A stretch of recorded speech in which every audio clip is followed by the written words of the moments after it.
Welcome back, everyone. This is E3 on Twitch. I am one of your hosts, Rachel, aka Seltzer. Joining me on the stage as my co-host is Miss Anna Prosser. And between us, we are joined by Lee, the game director of F1 2019. You are bringing us a very exciting game here. Lee, tell us a little about it. Yeah, so it's the official Formula One game for 2019. The next installment in the series, which we've now been working on for 10 years. So this is actually our 10th anniversary version of the game. Yeah. Wow. And as I understand, you are working with Formula One to produce these games. This is authentic stuff. These are tracks that exist. These are cars that fans of Formula One know and love. How do you achieve that? Yes, I mean, we've worked closely with them for 10 years now, so, you know, we always work to reproduce the absolute accurate version of the 2019 season, or whichever season it is we're working on. And this year, so we've obviously got all the official drivers, the official teams, the official circuits. Obviously, we replicate the rules as thoroughly as possible. But this year, we've actually included some additional racing in there with Formula 2 as well. So Formula 2 is a feeder series where a lot of the drivers come through Formula 2 before they graduate into Formula 1. So that's given us a great chance to build a driver journey in the game. And that's exciting to me too, because Formula 2, you know, the contenders, the JV, that's where you see the crazy stuff happen. So have you felt like you got to take the reins off a little bit doing Formula 2? Yeah, I mean, the drive is very different. The cars feel very different, the way they move around on the circuit. So it does create a very different experience. So it's a real sort of nice contrast. So obviously you've got the super high performance, really high downforce, modern Formula 1 cars. Then you've got the slightly heavier, slightly slipperier F2 cars. And then obviously we've got the classic cars in the game as well. So we've got the older Formula 1 cars. So we've got a real complement there in the content in the game. Can you tell us a little bit about that feeling? Because I think the attractive thing for F1 for me has always been I'm never going to get anywhere close to driving a car like that. And I wouldn't want to, because it would be dangerous if I did. But getting to kind of simulate that experience and really feel what it's like, especially with modern gaming technology. Can you tell us about, in this edition, how real does it really feel behind the wheel? Yes, I mean, obviously we take advantage of all of the great things that the consoles offer in their controllers these days. So you can feel when the tyres are breaking grip, you can feel when you're hitting the curbs and the bumps, and then we can relay that as well through, you know, all the modern wheels that you can get on the market these days. So you can actually feel every change that the car has, no matter what the surface type is. You know, if it rains, you start to feel the car slide around more.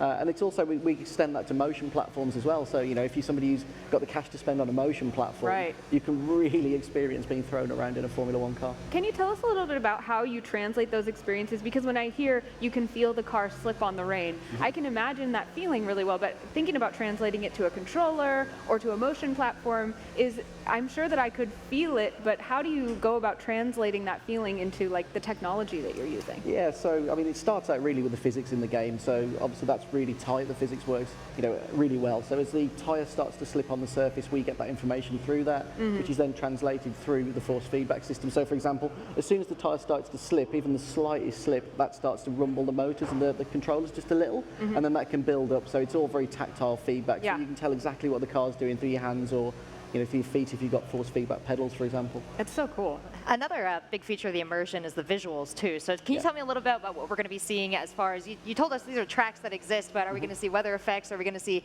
any potentially, you know, different scenarios? Yeah, I think probably one of the most noticeable things this year visually is we've done a lot of work on the lighting routines in the game. So if you're racing at night in particular, we've got a new night lighting in the game. So it looks absolutely spectacular, because we had feedback from the drivers that when they race at night, the game had got sort of lights that were around the circuit, and they worked very much like, you know, sort of glorified street lights. Sure. But the drivers were saying, you know, that's not how it is in real life. It's actually like a blanket of light, and the whole circuit feels like it's in daylight. So we've got new lighting in the game, which, you know, really gives that effect. And as you can imagine, you know, we do weather as well. So if you're racing at night in the rain on a street track, it's absolutely terrifying. But so really good looking. Oh, yeah, Games have really perfected like water on asphalt in different sun conditions. Yeah, definitely. You said you worked with drivers. Can you tell us a little bit about that experience of talking to someone who actually does this in real life and then experiencing playing your game? Yeah, so since we started work on the series, we've always had a driver who's always given us advice and always advised us on what it's like to drive a Formula 1 car, because obviously that's something that we don't get the opportunity to do ourselves. Right. But also, obviously, we scan all of the driver faces for the game, so that means we get to see the drivers really early in the season, and we take out early versions of the game to play. So if they get time in between getting their faces scanned, they get the opportunity to sit and play the game and give us feedback. And it's really invaluable, cool, because it's something that, you know, it's those little anecdotal things they come out with that you probably wouldn't get from the day data, but you can get from the driver themselves. Yeah, absolutely. Yeah, you're updating the game based on suggestions from the drivers and people who participate in F1, but also, as you mentioned, this is the 10-year anniversary version of the game. Yeah. How long have you been working on the game, and what is the new innovation that you think is fresh for this 2019 edition? Yeah, so I mean, I've been working on it since 2008. Yeah. So it's been perspective. quite a while, yeah. And obviously this year, with it being our 10th anniversary, we've got an anniversary edition of the game coming out. So that comes with some additional content, some new classic cars. We've also got a deluxe edition of the game coming, which is the Legends edition, and that contains 2 legendary Formula One drivers, Alain Prost and Ayrton Senna. So they race together. But I think probably one of the big areas this year, aside from the awesome Formula 2 stuff that we've got in the game, is that we've included some new online play, and we've got leagues in the game. Very cool. So a lot of people run leagues away from the game, but it'd be far easier if they could run leagues within the game. And there's no need to come out of the game then. So if you're playing on PC, console, it doesn't matter what platform, you can create those leagues in the game and fully manage them. And so obviously I could sort of set a league up on a Monday evening and just let it run. Anna, my esports I know. sense is tingling here. Absolutely. That's What I is was competition like for F1? So we've got an incredibly competitive esports series that we've been running. So this is our 3rd year, and we've been running it in partnership with Formula One. And there's the guys who run it the last 2 years. In fact, quite a number have signed with real Formula One teams. Unbelievable. And they're actually getting to take part in real racing as well. So they're driving in different championships in real life. That is so cool. So the gameplay experience is true enough that somebody can translate that between car and console. Yeah, I think that's one of the really exciting thing about a racing game, is that compared to, say, something like a football game where, I can play FIFA and then I can go and be rubbish at football. Right. If you play something like a racing game, that does translate quite nicely to driving a car as well. Yeah, very, very cool. Yeah, we've heard stories of, students of airplanes training on flight simulators and being able to take this out into the road. So when you talk to these drivers, when you give them a chance for hands-on, have you ever gotten feedback that, like, this is great practice, or this is a great opportunity for me to learn this track? Yeah, I mean, funnily enough, we've actually put tracks in the game where they didn't exist in real life at that point in time. They were still being built. Oh, cool. We had them running in game before they were actually created, and the drivers have used it as a test bed to actually learn the circuit in advance. That's unbelievable. That's yeah, it's pretty very cool. What are your favorite tracks, cars, drivers, just for the people at home who are like, I'm going to start, where do I start with the favorite? Ooh, so I think we always say a good one to start on, even though there's some nasty braking, is Monza. Okay. So it's a very fast circuit, so it shows off the performance of a Formula One car in terms of its sheer straight line speed. I mean, today we just had the Canadian Grand Prix. It's a personal favourite of mine. I love the circuit. Spa's a classic Formula One track that I absolutely love.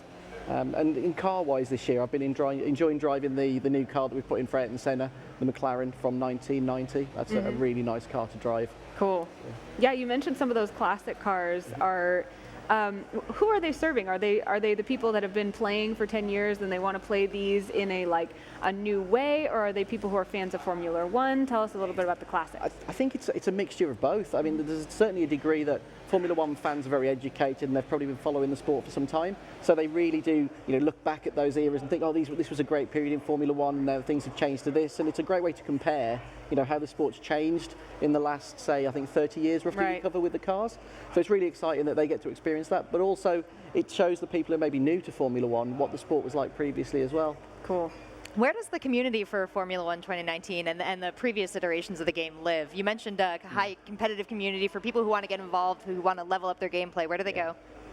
So ultimately now they'll be able to do that in game. I mean, that's so much easier. Fantastic. Obviously we've got our own forums and social that people can always connect with, but being able to actually run your own league in game I think is quite a great thing, because what always worries me is that it's very daunting, isn't it? You look at competitive gaming today and I'm pretty good at racing games, but I certainly wouldn't entertain entering some of those leagues that I see run that are very professional. But I could quite happily get together a bunch of people who play at a similar level to me and sort of engage with those guys and get together on a certain night of the week, have a chat, play some Formula One, and have a really nice social experience with it. Well, that's great. You enable that through the game. This is kind of a particular question, but with some of these top-tier racers, some people that are competing and winning in the competitive leagues, is there an opportunity at all for me to grab their Ghost and race against it, or get some lessons from these top players? Yeah, and also what we also have in the game is there's an area now dedicated to esports. So in there, that's actually where you would go and qualify. Very good. So in there, there'll be, when the game launches, and the next time we run the esports qualifiers, there'll be 4 events that we'll run, or a number of events depending on how we structure the series next year. But there's going to be 4 unique customization items attached to it as well. So even if you're not very quick at the game and you don't expect to be able to qualify and become world champion, you still get 4 cool items for actually participating in the qualifiers. Cool. And that'll be obviously a nice overalls, boot, gloves, helmet, and a really nice skin for the car. So car customization, that's obviously a new element this year as well. and that's obviously driven because we want people playing the game online, and personalisation is really important when you do play online. I want a pink car, I'm telling you right now. And you can have the pink car. Thank you, Lee. Well, give us the basics. Where are we going to get it? When are we going to get it? Yes. How much is it going to be? Can I have it right now? So, PC, Xbox, PlayStation 4, and it's out on 28th of June. But if you order the Legends Edition, which comes with the additional classic content, that's out on the 25th. Nice. Cool. Well, thank you so much, Lee, for the insights. Formula One 2019. It's going to be amazing. We got so many more games for you coming from E3 on Twitch. We'll be joining you later.